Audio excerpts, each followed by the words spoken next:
Pumalagang palasyo sa mga birada ni Senator Alan Peter Cayetano sa Marcos administration at sa pamilya Aquino. Sa kanyang Facebook Live, pinatutsada ni Cayetano ang apo ni dating Pangulong Noynoy Aquino na si Kiko Aquino D.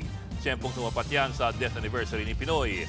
Matandang reklamo ni D sa ombudsman si Senator Alan at iba pa kaugnay sa pagtakas ng puganting si Senator Bato de la Rosa. Ang palasyo naman, ginit na puro intriga na lamang si Cayetano.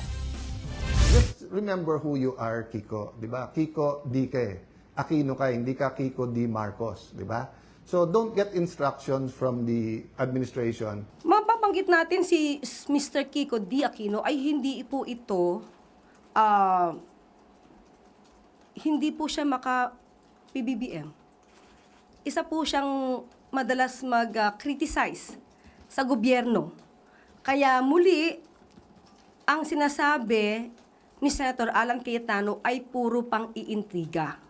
Walang basihan, walang pinanghuhugutan. Inawat naman ni People's Television or PTV General Manager Lino Cayetano ang kuya niyang senador. Sa Instagram post ni Lino, sinabi niyang tama na Alan. Nagsorry din siya sa pamilya Aquino. Mga kapatid, Ed Lingaw po, maging maalam at may pakialam sa mga napapanahong balita sa ating bansa. Para sa mas malilimang pagtalakay at paghimay sa mga issue at headlines, mag-follow at mag-subscribe sa social media pages ng News 5.